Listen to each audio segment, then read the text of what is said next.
que ta parole soit accompagnée de feu, de puissance, pour sauver, pour délivrer, pour libérer, pour restaurer, au nom puissant de Jésus-Christ. Alléluia. Est-ce que quelqu'un peut dire Amen? Amen. Est-ce que tu peux dire Amen? Amen. Nous allons courir rapidement. Nous allons courir. Luc chapitre 23, le verset 39. La Bible nous dit, l'un des deux criminels attachés à une croix l'insultait en disant, n'es-tu pas le Messie? Alors sauve-toi toi-même et nous avec. Mais l'autre fit des reproches en disant, tu n'as donc aucun respect de Dieu, toi, et pourtant tu subis la même peine. Pour nous, ce n'est que justice. Nous payons pour ce que nous avons fait, mais celui-là n'a rien fait de mal. Puis il ajouta, Jésus, souviens-toi de moi quand tu viendras régner. Et Jésus lui répondit, vraiment, je te l'assure, aujourd'hui même, tu seras avec moi dans le paradis. Alléluia. Est-ce que tu peux acclamer pour la parole? Il faut bien acclamer pour la parole.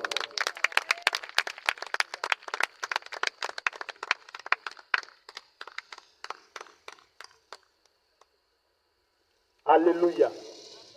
Le thème nous dit, rien n'est impossible à Jésus-Christ. Bien-aimés, le texte que nous venons de lire parle de Jésus et de deux brigands qui sont crucifiés avec Jésus-Christ. Et la Bible dit que l'autre était à sa gauche et l'autre était à sa droite. Alléluia. Mais il y a quelque chose qui va se passer. La Bible dit que lorsqu'ils ont crucifié Jésus, les soldats étaient en train d'insulter Jésus, disant que tu as sauvé les autres. Tu n'as pas pu te sauver toi-même. Alléluia. Si tu dis que tu es le Messie, descends de la croix, sauve-toi, pour nous prouver que tu es réellement le Fils de Dieu, celui qui devait venir. Alléluia. Mais voici quelque chose qui va se passer. Ils ont crucifié le Seigneur avec deux brigands. Ces deux personnes étaient coupables de leurs actes. Ces deux personnes étaient destinées à la destruction. Mais ce qui va me choquer, tu es en face du Créateur de ta vie. Tu es à côté du Créateur du monde. Tu es à côté du Créateur de toutes choses. Et la Bible dit que celui qui était à la gauche du Seigneur va se mettre à insulter le Seigneur, va se mettre à dire des paroles qu'il ne devait pas dire. Or, dans quelques instants, cet homme allait rendre l'âme. Dans quelques instants, cet homme allait mourir parce qu'il venait d'être aussi crucifié avec le Seigneur Jésus-Christ. Au lieu que l'opportunité que Dieu lui donnait d'être à côté de son Créateur, la Bible dit que cet homme ne va pas profiter de cette dernière opportunité que Dieu lui donnait. Alléluia. Alléluia. Si tu me suis, acclame le Seigneur. La Bible dit, l'un des deux criminels attachés à une croix l'insultait en disant, n'es-tu pas le Messie? Alors, sauve-toi toi-même et nous avec. Bien-aimé, il y a quelque chose de très important. la vie ne se limite pas dans le physique seulement. Je sais que ce soir, tu es venu, tu t'attends à une démonstration de la puissance de Dieu à ton égard. Mais laisse-moi te dire ce soir que cet homme, Dieu était en train de lui accorder une seconde chance pour que cet homme puisse se repentir lorsque son Créateur était crucifié avec lui. Mais la Bible dit que cet homme va mépriser la grâce, la seconde chance que Dieu était en train de lui donner. Alléluia. Le texte dit rien n'est impossible à Jésus-Christ. Et puis de l'autre côté, celui qui était à la droite de Dieu va dire, toi tu ne crains pas Dieu, cet homme qui est crucifié avec nous là, lui il n'a rien fait. Nous méritons ce dont nous sommes en train de subir. Mais celui-là, il n'a rien fait pour mériter ce sort. Parce qu'il est juste. Alléluia. Il ne savait pas que Jésus qui était crucifié, c'était à cause de lui que le Seigneur était crucifié. Donc du coup, il devait se repentir pour recevoir la grâce de Dieu. Mais cet homme a manqué la grâce de Dieu, celui qui était à la gauche du Seigneur. Mais celui qui était à la droite du Seigneur connaissait qui était Jésus. Il savait que celui qui était crucifié avec lui était le maître de l'univers. Il savait qu'il était un pécheur. Il savait qu'il menait une mauvaise vie. Il savait qu'il était quelqu'un de mauvais. Mais la Bible dit, cet homme qui était crucifié à sa droite va vouloir bénéficier de la grâce du Seigneur, de cette dernière chance que Dieu était en train de lui donner. Ce soir, je ne sais pas quels sont les préjugés que tu as. Je ne sais pas quelle est la mentalité que tu as en venant en ce lieu. Mais je suis en train de te dire que parce que tu as mis les pieds en ce lieu, Dieu est en train de t'accorder une deuxième chance. Alléluia. Je pensais que c'était de toi que je parlais.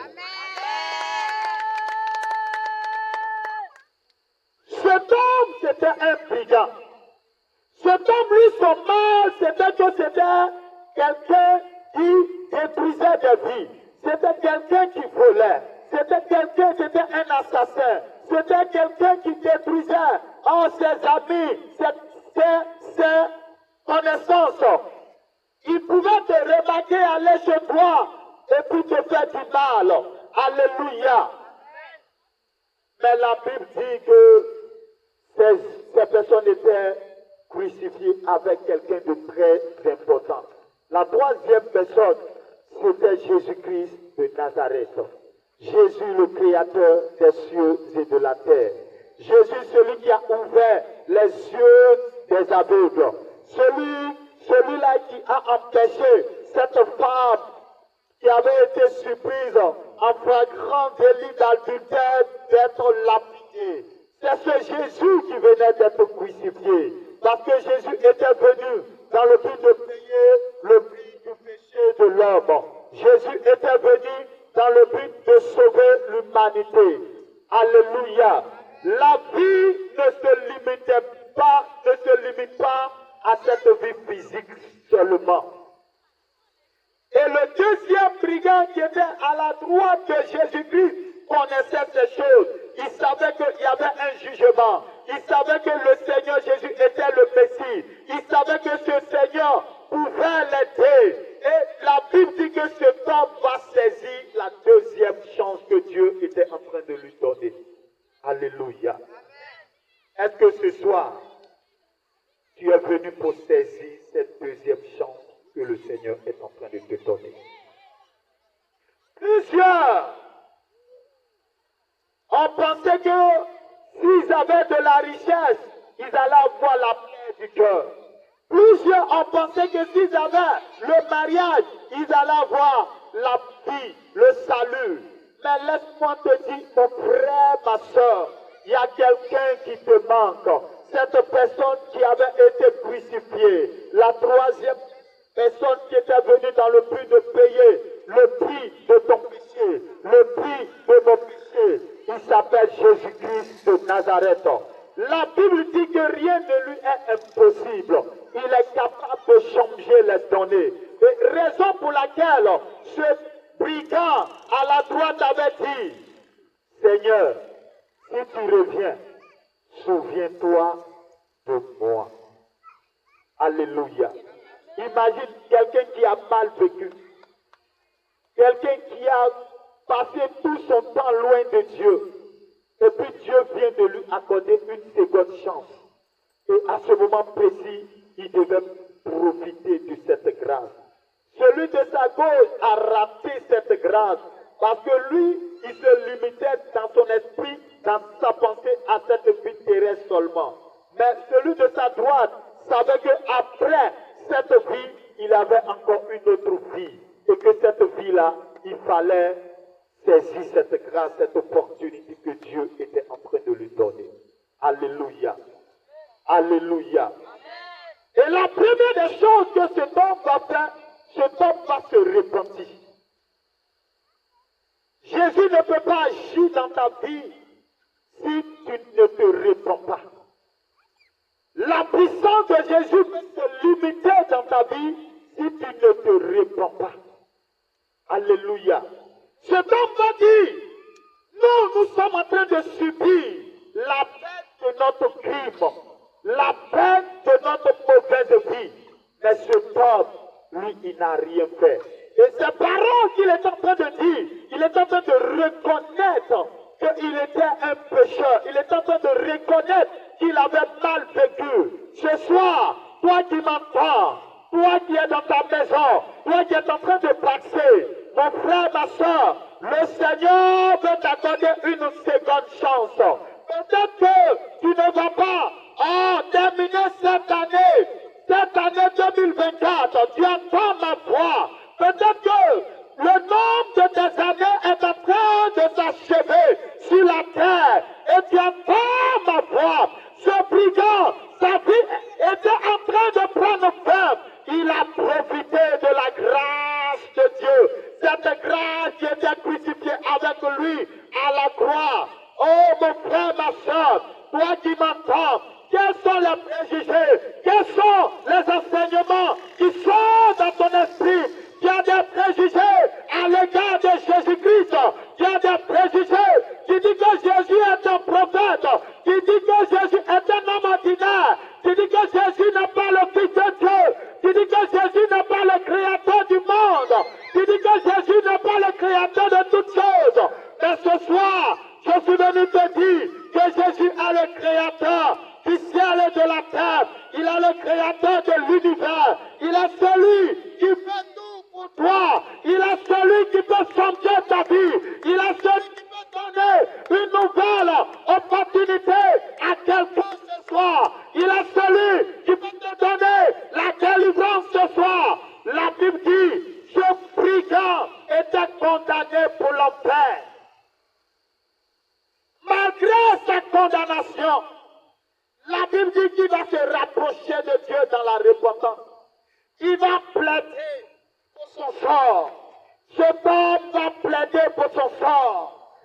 Et la Bible dit que ces paroles ont touché le cœur de Jésus-Christ. Ces paroles ont touché le cœur du Créateur. Il dit, Jésus, souviens-toi de moi lorsque tu vas revenir dans ta gloire, dans ton règne. Et le Seigneur va lui dire, aujourd'hui même, tu seras avec moi dans le paradis. Quelle justesse! Le salut venait de lui être attribué d'une manière, il ne s'attendait pas à ça.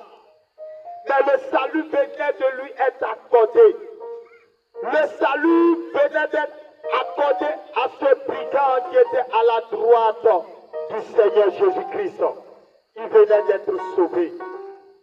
Il venait d'être sauvé. Son statut venait de changer. venait de changer. Son salut, le Seigneur venait de lui accorder le salut. Alléluia. Mon frère, ma soeur, ce soir, j'aimerais te demander, est-ce que tu as fait la paix avec Jésus? Comme ce brigand venait de faire la paix avec Jésus. Et la Bible dit, celui de sa gauche, comme il s'est moqué du Seigneur. Alléluia. Comme il s'est moqué du Seigneur, la Bible dit que lorsqu'il était sur la croix, un corbeau est venu percer ses yeux. Alléluia. Le corbeau a percé les yeux de cet homme. Ce soir, le Seigneur Jésus t'aime. Le plus grand ou la plus grande chose que le Seigneur veut te donner, c'est le salut.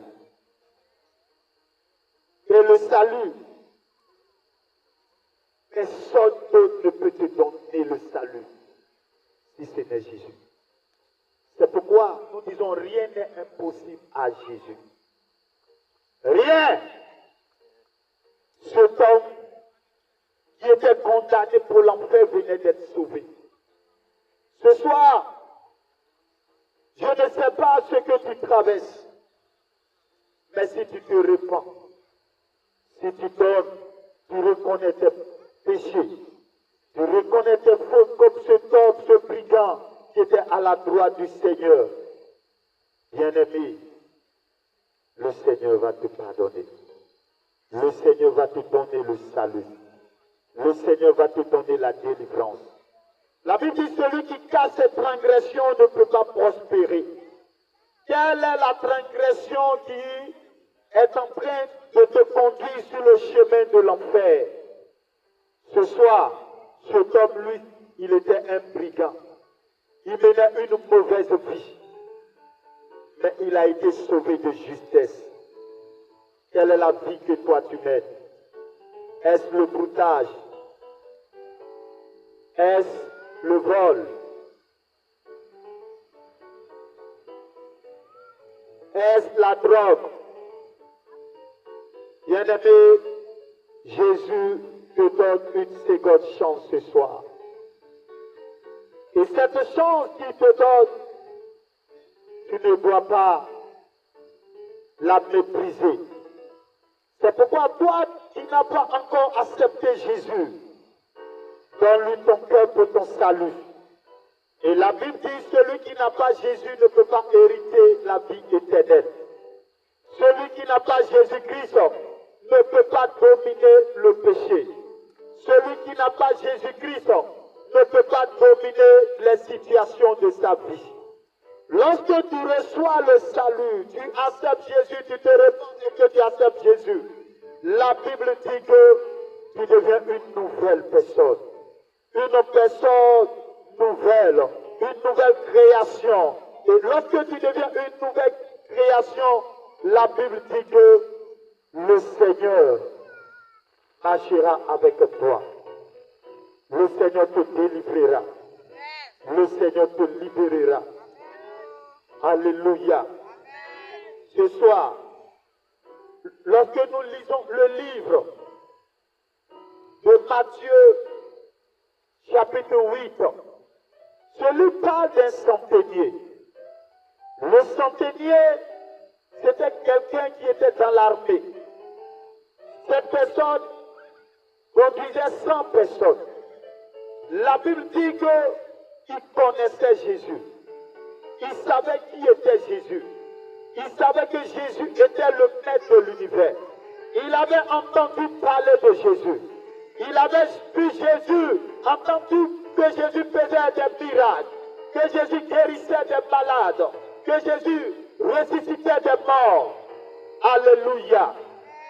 Bien-aimés, ce soir, la Bible dit rien n'est impossible à Jésus.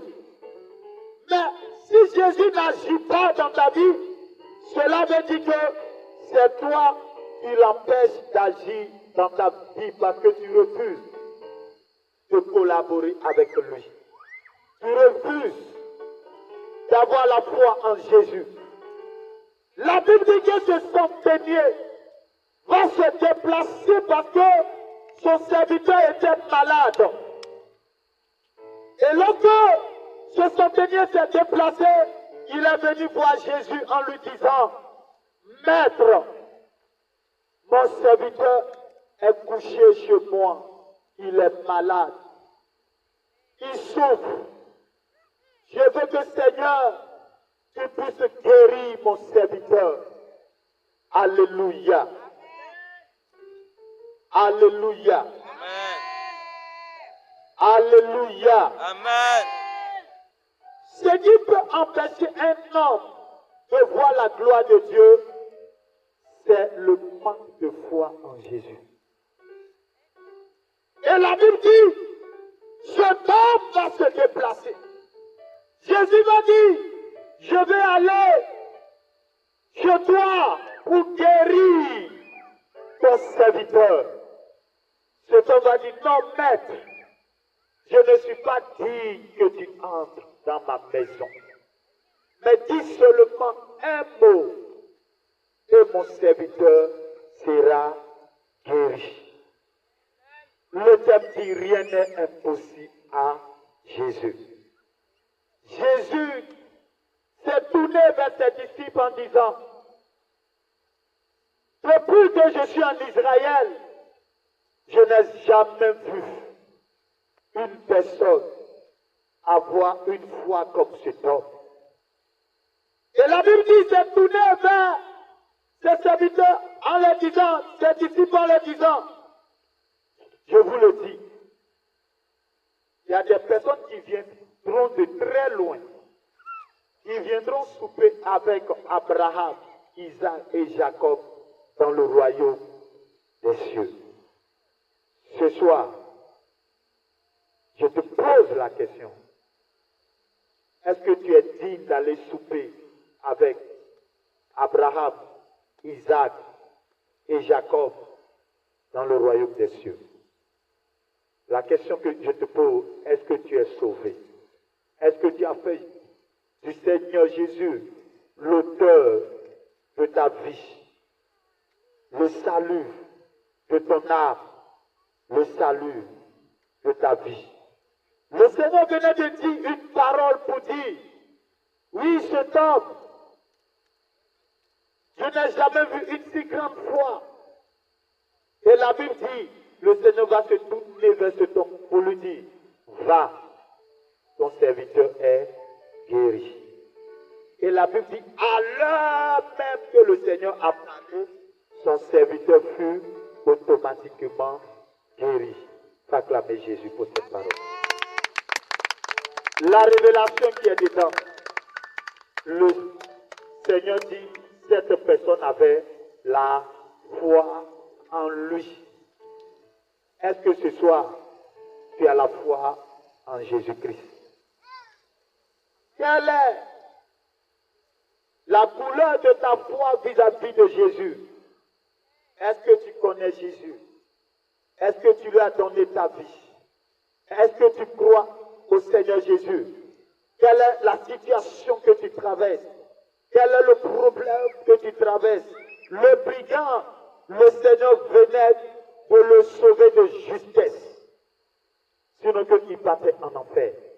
Cet homme, le serviteur du centenier, il venait d'être guéri d'une maladie.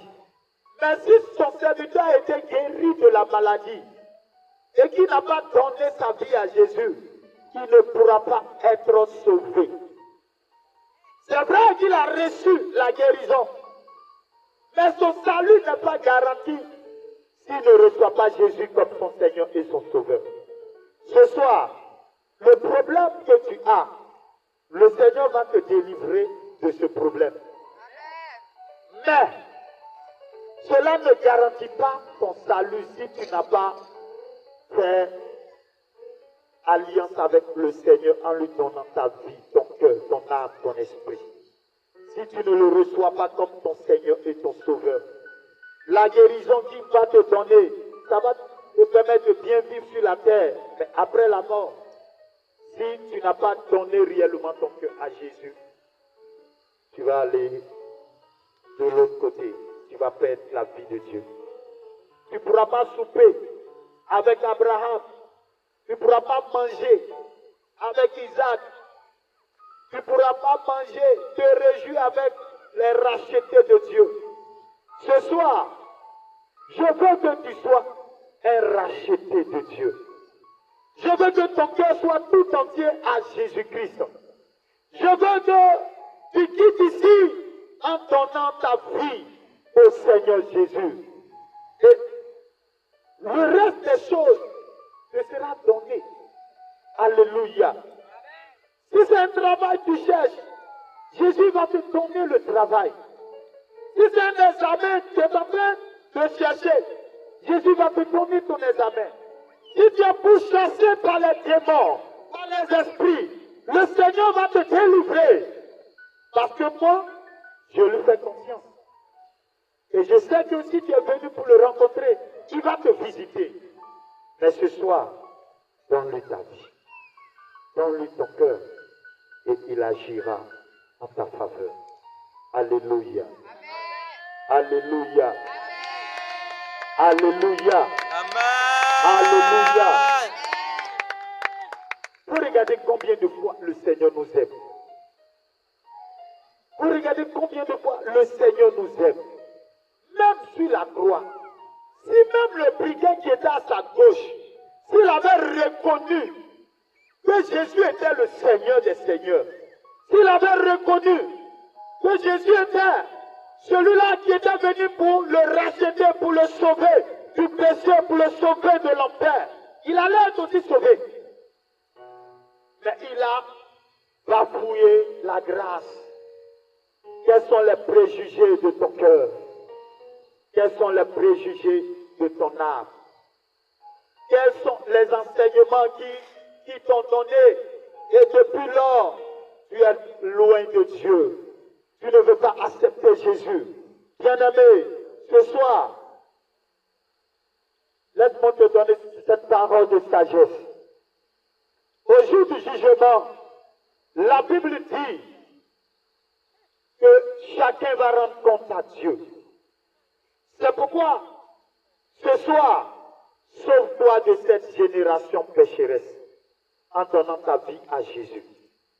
Ce soir, tu es avec tes amis, mais lorsque tu vas te retrouver devant le trône de Dieu, tes amis ne seront pas là, tes frères ne seront pas là, tes parents ne seront pas là.